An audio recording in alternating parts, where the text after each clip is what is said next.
Hello everyone, Alec DeLorean here, and I hope you're having a wonderful day so far. Now today we have our first episode for the Road to Kyber series for Season 2. I will warn you, there are some, or at least there's one crazy game, I think it's game number 6, that's absolutely insane. I won't give you any spoilers for that, but it's just crazy. I even submitted something to the Hall of Fame for that match, so that's the match to watch. But I won't keep you any longer. So if you enjoyed this video, this series, and all things Star Wars Hunters related, be sure to like, subscribe, and I will see you in the ranked gameplay. Alright, Season 2 has officially begun. First game has got to be a win. The map is Vandor Railyard, and it's Squad Brawl, so I picked Scorer.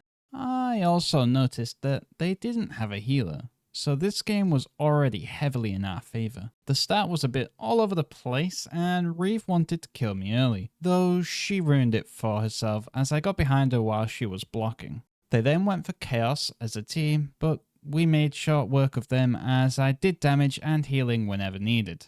They were running in one by one for a bit, granting us a good lead and a mountain to climb for themselves. No! I'm gonna go get some heals while I can. Their Reef caught me and Imaravex off guard and ulted us both to our death. Such a rookie mistake. Oh no. Oh, we're dead. When I respawned, I was able to instantly help out Chaos as she had 3 on her, but she was able to survive somehow and kill them all. They tried to do one last charge, but I got my ultimate off, and even though I died, I helped keep the team up to wipe them all out. Oh, I died, but I get the kill back. Cool, this is looking like we are going to win. We then easily saw out the match to victory. Can't do anything. Oh, we got the kill. Very nice. Good job. And I had a good game with 8 kills, 3 deaths, and 2,300 healing. This got us 329 RP for the first game of the season, meaning we weren't going to D-rank if we lost the next match, which I hope won't happen. Next match. First ranked match on Bader's Castle, and we got power control. This time, both Scorer and Slingshot were taken from me, so I wasn't sure who to choose, as those are my go-tos for ranked. I ended up picking J3, because I had a feeling that my game plan was going to be sit on A or C and just defend it for as long as I could. There are lots of ultimate power-ups on this map, so I went to pick up a bunch before waiting for the enemy to come. I noticed they were all at B, so I took the opportunity to go capture A while they were preoccupied. I went back to C to try and dominate while we had the opportunity, but I got bullied by the Sentinel and Scorer and died quite fast. Okay, well, I got bullied then, but I kept them off the point. But I then took revenge instantly and used my ultimate to destroy everything in my path. There we go, very nice. Later on, I found their Zaina, and it took me 10 years to kill her. As she used her ultimate, at least I got the kill. Okay, I think we might lose this one, you know. There you go. I tried capturing A, but as soon as I was about to, Sentinel came over and took his revenge on me. By the time I respawned, they were dominating us and had a crazy lead on us too. It was not looking good. I took C first and headed over to A with my ultimate. It went as planned as I took revenge on the Sentinel again and cancelled out his ultimate and killing him, securing my chance to capture A. Big ultimate, big ultimate! They were on 90% and didn't look to slow down at any time, in which they didn't as they went on to win 100-41. I don't think I saw our Slingshot go to either A or C once. Ah, GG. J3 was a bad pick from me. Oh well. Oh no. We had an okay game with 6 kills, 3 deaths, and 2,700 damage. Though I'm sure most of that damage was killing Sentinel's troopers with my ultimate, so it didn't really look good. We inevitably lost 126 RP, but thankfully not dropping out of Erodium 3. Next match had to be a win. We can't have losses at this rank. It was Squad Brawl on Vespara Row. Didn't have a healer, but 3 tanks, so I knew my game was just to keep them alive as long as I could, since they were already all going to be really hard to kill. We start off with 2 different fights and I tried to heal both, but when I turned back to Chaos, it was too late and I needed to retreat. We all regrouped nicely and started to move around as one, until I went into a room where there was a scary Utuni and they melted my health down super fast. It wasn't a good start to the game at all. Oh no! I didn't... Oh. Though, we eventually got it back to 5-5 after taking down Imaravex. We then got into a giant team fight and I tried my best to keep everyone alive. It seemed to have worked as I took out Imaravex to stop her ultimate and did well to keep people alive. Though, I died just after using my ultimate. Let's take him out if we can. Nope, okay, I'm dead, but I'm healing from the grave. I saw Chaos was about to die, but boosted her up and saved her life. The most satisfying type of heals. No! He's alive! Not before Chaos eventually died and Sentinel slapped me into next week. Oh, hello. Oh god, okay. The score was quite similar as each team were getting lots of kills. We then died to then take it to 24-24, which was hella scary. Let's see who won.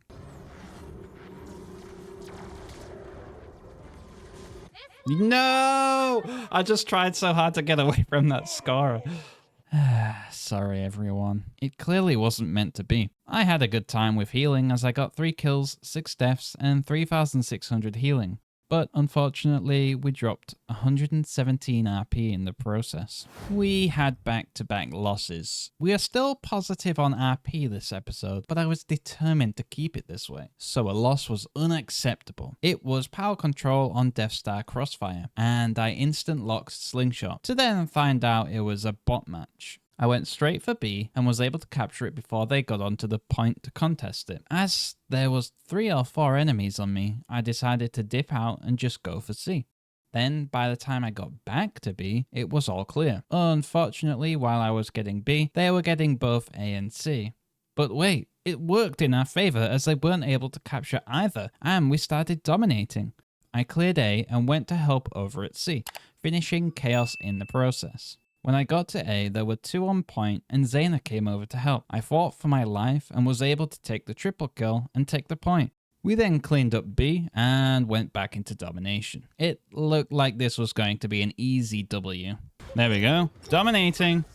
They got A, so I used my ultimate on Chaos instantly. Though it isn't a good ultimate against Chaos as they were able to survive the duration. Thankfully, I finished them off as they were low on health by then. I'm just going to stay back here and kill you. We then were able to keep at least 2 points while they were everywhere trying to steal a point, walking into victory. Oh, we win! We win! Okay. In other news, check out my cool Grogu mug.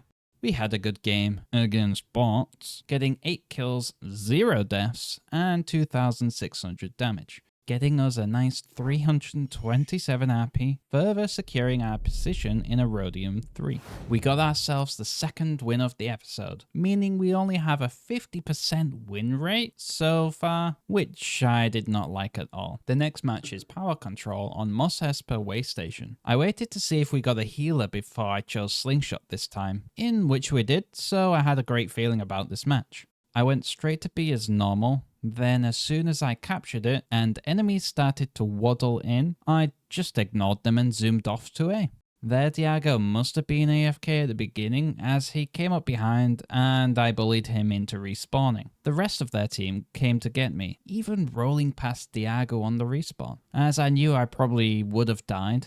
Then by the time I got back to A with our Diago, no one was there, so we just took it straight back and went into domination.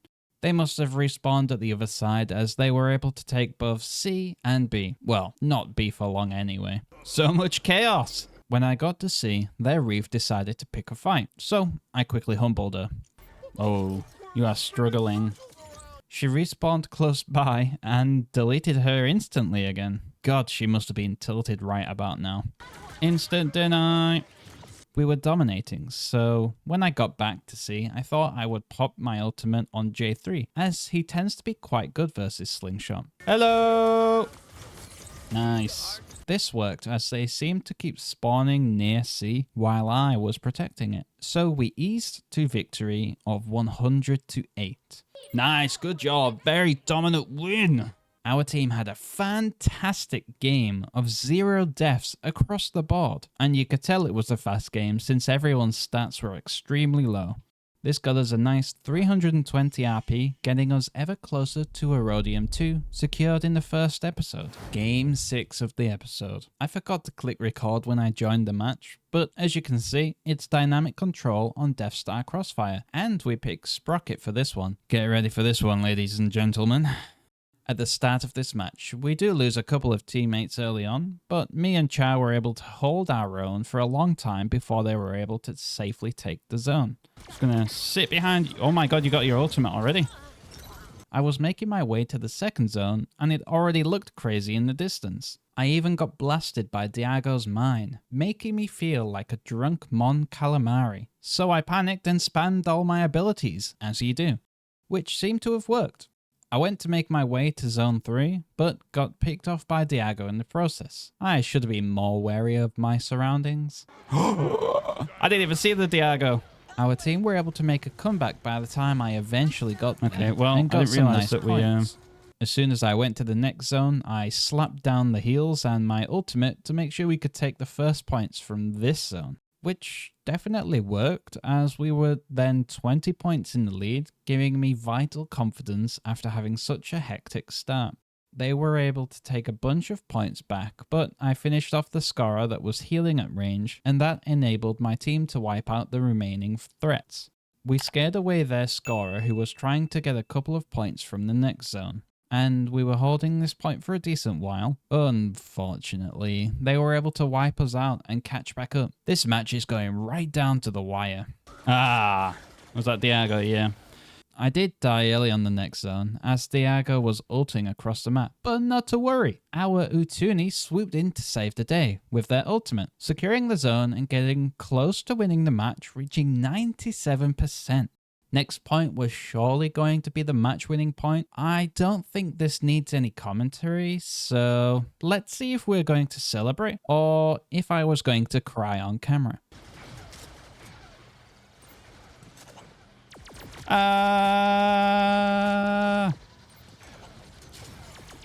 Just knock him off. Nice, I got an ultimate. Finish him up. Yes, that was, oh my god. 99. Oh. Fair play. Jesus Christ, that was crazy. We had a fantastic game, getting 6 kills, 6 deaths, 4,600 damage, and 8,470 healing, getting myself that Hall of Fame status in the Ultimate Hunters Discord. Link in the description below if you'd like to join.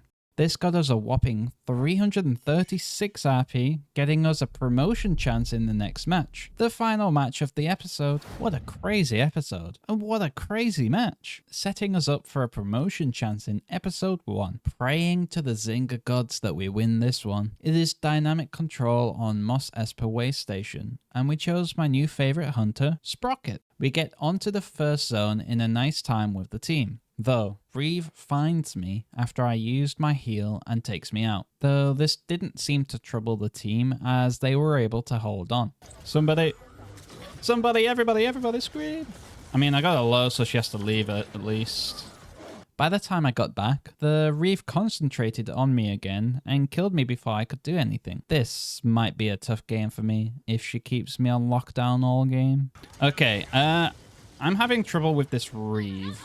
We moved on to the next zone well, and I was able to take out Scorer in the process, setting us up to take the second zone just as easily as the first. Their Scorer then ulted when she came back, so I thought I would try pressure this with my ultimate. Since Scorer's ultimate isn't anywhere near as good as it was since the update, we were able to get to 47% by the end of the second zone, which looks like we may steamroll this match into victory.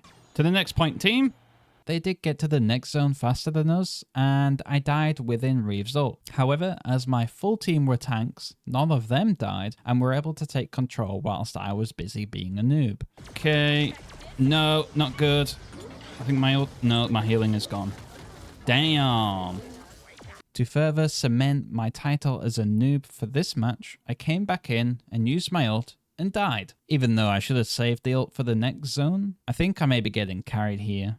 The same pattern is happening in the next zone, as when I get there, I die while my teammates don't. I'm going to die. I died!